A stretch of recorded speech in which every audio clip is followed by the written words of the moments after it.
হযরত আদম আলাইহিস সালামের দুই পুত্র ছিল, হাবিল আর কাবিল।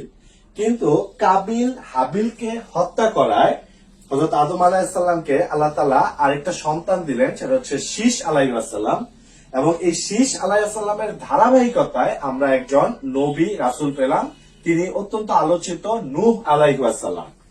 এই হযরত আদম আলাইহিস সালাম থেকে নূহ আলাইহিস সালামের মাঝখানে আসার সময় হচ্ছে 1000 বছর, এবং আদম আলাইহিস সালাম থেকে নূহ আলাইহিস সালাম হচ্ছে দশম পুরুষ। অর্থাৎ আদম আলাইহিস সালামের পরবর্তীতে নূহ আলাইহিস সালাম দশম পুরুষ, এবং আদম আলাইহিস সালাম থেকে নূহ আলাইহিস সালামের সময়কার পার্থক্য হচ্ছে 1000 বছর। তো এই নূহ আলাইহিস সালামের সন্তান ছিল 4টি। 4 সন্তানের মধ্যে সর্বশেষ যে ইয়াম, এই ইয়াম সৃষ্টিকর্তাকে স্বীকার করে না, আল্লাহকে স্বীকার করে না, যার ফলে নূহের যে প্লাবনের কথা আমরা জানি, সেই প্লাবনে ইয়ামের মৃত্যু ঘটে। কিন্তু বাকি যে 3 সন্তান আছে, অর্থাৎ সাম, হাম আর ইয়াফিস, এই 3 সন্তান থেকে 3টি গোত্রের যাত্রা শুরু হয়। এই সাম থেকে হয় হচ্ছে সেমেটিক গোত্র, হাম থেকে হয় হচ্ছে হেমেটিক, আর ইয়াফিস থেকে হয় হচ্ছে ইন্দো ইউরোপীয়। অর্থাৎ আমরা আজকে সেমেটিক নামে যাদেরকে চিনি তারা হচ্ছে যে আরব আর ইহুদি। অর্থাৎ সেমেটিক, এই সাম থেকে সেমেটিক, আরব আর ইহুদি যারা আছে তারা। হাম থেকে হচ্ছে হেমেটিক, যারা মিশরীয়, প্লাস হচ্ছে যারা ইরাকে বসবাস করে, ইরাকি যারা, তারা হচ্ছে হেমেটিক। আর ইন্দো ইউরোপীয় বলতে ইউরোপের, ইরানের, ভারতের এই অংশগুলির জনগোষ্ঠীকে আমরা ইন্দো ইউরোপীয় হিসেবে জানি। সো এই সাম থেকে সেমেটিক, হাম থেকে হেমেটিক, আর ইয়াফিস থেকে হচ্ছে ইন্দো ইউরোপীয় জনগোষ্ঠী আসে। এই সাম জনগোষ্ঠী থেকেই হযরত ইব্রাহিম আলাইহিস সালাম আসেন। হযরত ইব্রাহিম আলাইহিস সালামের ছিল 2 স্ত্রী। বড় স্ত্রী হচ্ছে সারাহ আর ছোট স্ত্রী হচ্ছে হাজেরা। এই সারাহ এর ঘরে আসে হচ্ছে ইয়াকুব আলাইহিস সালাম, আর হাজেরার সন্তান হচ্ছে ইসমাইল আলাইহিস সালাম। তো আল্লাহ তাআলার হুকুমে এই ইব্রাহিম আলাইহিস সালাম সারাহকে ইয়াকুব আলাইহিস সালাম সহ গিয়ে রেখে আসেন হচ্ছে জেরুজালেমে, আর হাজেরা, বিবি হাজেরাকে ইসমাইল আলাইহিস সালাম সহ রেখে আসেন হচ্ছে মক্কাতে। অর্থাৎ ইব্রাহিম আলাইহিস সালামের বংশধর থেকে যে পরবর্তীতে 2টি ধারার সূত্রপাত হয়, তার একটি হয় জেরুজালেম থেকে, আরেকটি হয় মক্কা থেকে। তো এই মক্কাতে ইসমাইল আলাইহিস সালামের পরে খুব বেশি নবী রাসূল আসেননি। একেবারে শেষ সময়ে আমরা পাই হযরত মুহাম্মদ সাল্লাল্লাহু আলাইহি ওয়াসাল্লামকে। আর এইদিকে যে জেরুজালেমে যে রেখে আসলো সারা আর ইয়াকুব আলাইহিস সালাম, এই ইয়াকুব আলাইহিস সালামের ছিল 12 ছেলে। এই 12 ছেলের মধ্যে উল্লেখযোগ্য 2 জন ছেলে, একজন হচ্ছে ইয়াহুদা, আরেকজন হচ্ছে ইউসুফ আলাইহিস সালাম। তো এই ইয়াহুদা ছিল বড়, এবং ইয়াহুদার পরবর্তী প্রজন্ম এতটাই বিস্তার লাভ করেছিল যে এই ইয়াহুদা থেকেই পরবর্তীতে ইহুদি জাতটা আসে।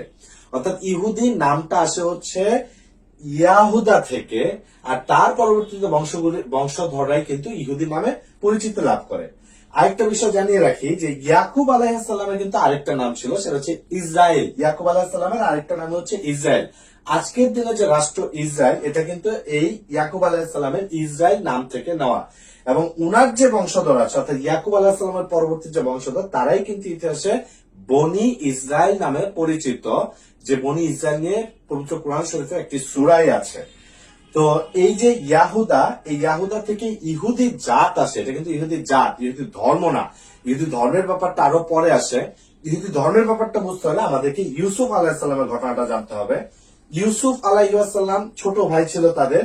সো এই 11 ভাই মিলে এই ইউসুফ আলাইহিস সালামের বিরুদ্ধে একটা ষড়যন্ত্র করে। তারা তাকে কুয়ায় নিক্ষেপ করে হত্যা করতে চায়। কিন্তু ঘটনাক্রমে ইউসুফ আলাইহিস সালাম বেঁচে যান, এবং মিশরের কিছু বণিক তাকে কিনে নিয়ে যায়। ঘটনাচক্রে তিনি মিশরের প্রথমে জেলে থাকেন, তারপর খাদ্যমন্ত্রী হন, এবং একটা পর্যায়ে মিশরের শাসনভার গ্রহণ করেন, অর্থাৎ মিশরের রাজা হন ইউসুফ আলাইহিস সালাম। তো এই ইউসুফ আলাইহিস সালাম পরবর্তীতে তার 12 অর্থাৎ আর যে 11 ভাই আছে, তারা একটা সময় জেরুজালেমে যখন খুব বাজে অবস্থার মধ্যে ছিল, খুব ভালো একটা অবস্থার মধ্যে ছিল না, তাদেরকে নিয়ে আসেন হচ্ছে মিশরে। অর্থাৎ এই ইহুদি যারা ছিল তারা কিন্তু জেরুজালেম থেকে পরবর্তীতে কোথায় যায়? পরবর্তী যায় হচ্ছে মিশরে। সেই মিশরে তারা বারবার অভিশপ্ত হয়। সেটা কিভাবে হয় এটা জানতে আমাদেরকে আরেকটা স্লাইডের দিকে যেতে হবে। হযরত ইউসুফ আলাইহিসসালাম যখন মিশরে রাজত্ব শুরু করেন, মিশরের রাজা হন, তখন তিনি ওই যে জেরুজালেম, যার আরেক নাম ছিল কেনান, এই জেরুজালেম থেকে তার বাকি ভাইদেরকে এখানে নিয়ে আসেন, কারণ তার ভাইরা সেখানে খুব ভালো একটা অবস্থায় ছিল না, নিয়ে আসেন। তো এখানেও কিন্তু তার মানে ইহুদি জাতিটা কেনান থেকে, জেরুজালেম থেকে চলে আসে হচ্ছে মিশরে। এই মিশরে এসে তারা একটা রাজকীয় জীবন যাপন করে, কিন্তু এরা বারবার ইতিহাসে অভিশপ্ত হয়েছে আল্লাহ তাআলার অবাধ্যতার কারণে। তো এই 12 ভাই রাজকীয় জীবন যাপন করেন, একসময় তারা আল্লাহ অবাধ্য হন। অবাধ্য হওয়ার ফলে সৃষ্টিকর্তা আল্লাহ তাআলা তাদেরকে আবার ফেরাউনের গোলাম করে তোলেন। তাদের অবস্থা আবার খারাপ হয়, তারা ফেরাউনের গোলাম হিসেবে থাকে। ইহুদিরা যখন আল্লাহ তাআলার কাছে ক্ষমা প্রার্থনা করে, তখন আল্লাহ তাআলা হযরত মুসা আলাইহিস সালামকে ইহুদিদের মাঝখানে পাঠান, এবং মুসা আলাইহিস সালাম ফেরাউনকে ধ্বংস করে ইহুদিদেরকে আবারও একটি ভালো অবস্থানে নিয়ে যান। তো মুসা আলাইহিস সালামের উপর যে তাওরাত গ্রন্থ নাজিল হয়, এটা ইহুদিরা মানতে থাকে, তারা সে সময়টাতে ভালো থাকে। কিন্তু মুসা আলাইহিস সালামের পরবর্তীতে তারা তাওরাতকে আর আগের মতো মানে না, বা তাওরাতকে চেঞ্জ করে, আবারও আল্লাহ তাআলার অবাধ্য হয়।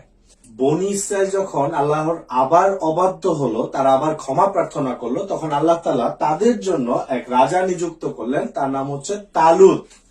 এই তালুত এই জেরুজালেম দখল করতে যায়, তখন তার সেনাবাহিনীতে একটা বালক ছেলে ছিল, তার নাম ছিল দাউদ। এই দাউদের ছোড়া একটি পাথরই কিন্তু এই অপর পক্ষের সেনাবাহিনীর যে সেনা প্রধান ছিল, তার নাম ছিল জালুদ, এই জালুদের চোখ উপড়ে যায় এবং তারা সেখানে জয়লাভ করে। অর্থাৎ এই দাউদের একটা সাহসী ভূমিকাতেই কিন্তু জেরুজালেম দখল হয়। অর্থাৎ বনি ইসরায়েলেরা যে জেরুজালেম হারিয়েছিল, এই জেরুজালেম কিন্তু এই তালুত রাজা এবং দাউদ একটা বালক ছেলে, তাদের ভূমিকায় এই জেরুজালেমকে আবার দখল করে। তো রাজা তালুত খুশি হয়ে দাউদকে জেরুজালেম একটি গুরুত্বপূর্ণ পদে বসা, এবং পরবর্তীতে এই দাউদ আলাইহিসসালামই কিন্তু নবুয়ত প্রাপ্ত হন, তিনি একই সাথে নবী হন এবং এই জেরুজালেমের রাজা হন, জেরুজালেমের সম্রাট হন। অর্থাৎ ইসলামী স্টেট কায়েম করা, যেটা ইসলামী স্টেট হয়ে শাসন করা, যেটা এইটা প্রথম কিন্তু করেছেন দাউদ আলাইহিসসালাম এই জেরুজালেম থেকে। অর্থাৎ দাউদ আলাইহিসসালাম হচ্ছে ইসলামী স্টেটের প্রথম নবী বা প্রথম শাসক। পরবর্তীতে এই ইসলামিক যে টেরিটরি ছিল, এইটাকে আরো বেশি স্প্রেড আউট করেন, আরো বেশি বিস্তার ঘটান হচ্ছে দাউদ আলাইহিসসালামের ছেলে সুলাইমান আলাইহিসসালাম। তিনি এই জেরুজালেম থেকে সমগ্র পৃথিবীকে শাসন করেন। অর্থাৎ বিশাল ইসলামিক টেরিটরি শাসন করা হচ্ছে সুলাইমান আলাইহিসসালাম, দাউদ আলাইহিসসালামের সন্তান বা দাউদ আলাইহিসসালামের ছেলে। এই সুলাইমান আলাইহিসসালাম যখন মারা গেলেন, তখন এরা অর্থাৎ বনি ইসরায়েলেরা আবারও আল্লাহর অবাধ্য হয় এবং আল্লাহর সাথে বিদ্রোহ করে। তার শাস্তি হিসেবে জেরুজালেম থেকে আল্লাহ তাআলা তাদেরকে আবারও বিতাড়িত করেন। এইবার বিতাড়িত হয় কার দ্বারা? ইরাকের একজন বিখ্যাত বা খুব ভয়ঙ্কর শাসক ছিলেন, তার নাম ছিল নেবুচাঁদ নেজার। এই নেবুচাঁদ নেজার এসে এই জেরুজালেমে অ্যাটাক করে, নির্বিচারে বনি ইসরায়েলীদেরকে হত্যা করে এবং তাদের যে উপাসনালয় সেগুলোকে ধ্বংস করে, জেরুজালেম থেকে বিতাড়িত করে হচ্ছে এই বনি ইসরায়েলীদেরকে নেবুচাঁদ নেজার, এবং তাদের বনি ইসরায়েলীদেরকে তার দাস বানায় এই নেবুচাঁদ নেজার। এরপরে প্রায় 2000 বছর তারা এই জেরুজালেমে আসতে পারে না।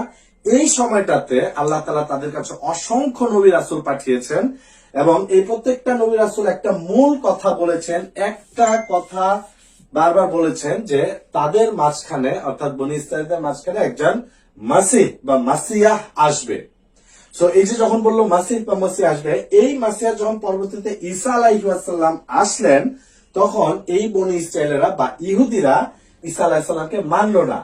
তারা বলল যে ঈসা কিভাবে এই মসিহ বা মাসিয়া হয়, কারণ ঈসা তো জারদ সন্তান, তার মা তো ছিল ব্যভিচারিণী, তাহলে ওই একটা জারদ সন্তান কিভাবে মাসিহ বা মাসিয়া হয়। তারা অপবাদ দিল হচ্ছে ঈসা আলাইহিস সালামকে, এবং তারা ক্রুশে বিদ্ধ করে হত্যা করলো। অর্থাৎ ঈসা আলাইহিস সালামকে যে হত্যা করা, এটা কিন্তু ইহুদিরাই করেছে। তো যারা হত্যা করলো, যারা খুশি ছিল সেই হত্যায়, ওই সময় থেকে দুইটা গ্রুপ হয়। যারা হত্যা করলো, যারা খুশি ছিল এই হত্যায়, তারাই হয় ইহুদি, আর যারা ঈসা আলাইহিসসালামকে নবী হিসেবে মেনে নিয়েছিল, এই মাসিহ বা মাসিহা হিসেবে মেনে নিয়েছিল, এই হত্যায় যারা ব্যথিত হয় তারাই হয় নাসারা বা খ্রিস্টান। অর্থাৎ সেই সময় থেকে দুইটা ধারা সূত্রপাত, একটা হচ্ছে ইহুদি আর একটা হচ্ছে খ্রিস্টান। এই ইহুদি, খ্রিস্টান এবং মুসলিম তিনটা ধর্মের একটা জায়গায় মিল আছে। তিনটা ধর্মই বিশ্বাস করে একজন মাসিহ বা মসিহ আসবেন, যিনি আবার জেরুজালেম থেকে সমগ্র পৃথিবীকে শাসন করবেন। এখন খ্রিস্টানরা এই যে মাসিহ আসবেন, এই খ্রিস্টানরা জানে যে ঈসা আলাইহিসসালাম আবার আসবেন, তিনি জেরুজালেম থেকে সমগ্র পৃথিবীকে শাসন করবেন।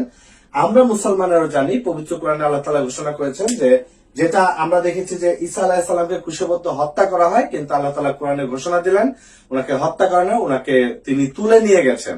এই ঈসা আলাইহিসসালাম আবারও আসবে এবং ইমাম মাহদির সাথে একত্রিত হয়ে এই জেরুজালেম থেকে আবার সমগ্র পৃথিবীকে তারা শাসন করবে। খ্রিস্টান এবং মুসলমান তারাও বিশ্বাস করে যে এই জেরুজালেম থেকে আবার পুরো পৃথিবী শাসিত হবে। ইহুদিরাও বিশ্বাস করে যে জেরুজালেম থেকে শাসিত হবে, কিন্তু তারা এখনো একজন, কিন্তু তারা হচ্ছে ঈসা আলাইহিসসালামকে মাসিহ হিসেবে মেনে নেয়নি। তারা এখনো অপেক্ষায় আছে একজন মাসিহ আসবে যে কিনা জেরুজালেম থেকে শাসন করবে। তাহলে ইহুদিদের ইতিহাস, যদি ইহুদি কারা বা ইহুদি জাত বা ইহুদি ধর্মের মূল কথা যদি আমরা দেখতে যাই, তাহলে এই যে এর আগে আমরা যেটা দেখেছিলাম যে ইয়াকুব আলাইহিসসালামের ছেলে ইয়াহুদা থেকে যে বংশধারা সৃষ্টি হয়, সেখান থেকে হচ্ছে ইহুদিরা আসে এবং পরবর্তীতে হযরত মুসা আলাইহিসসালামের উপর যখন তাওরাত গ্রন্থ নাজিল হয়, সেখান থেকে ইহুদি ধর্মের সূত্রপাত হয়, যারাই কিন্তু আবার ইতিহাসে বনি ইসরায়েল নামে পরিচিত। তো তিনটা ধর্মের মধ্যেই একটা কমন মিল, তিনটা ধর্ম হচ্ছে একত্ববাদী ধর্ম, একজন সৃষ্টিকর্তাকে স্বীকার করে নেয় এবং তিনটা ধর্মেরই উৎস বা মূল হিসেবে কিন্তু হযরত ইব্রাহিম আলাইহিসসালামকে আদি পিতা হিসেবে মেনে নেওয়া হয়।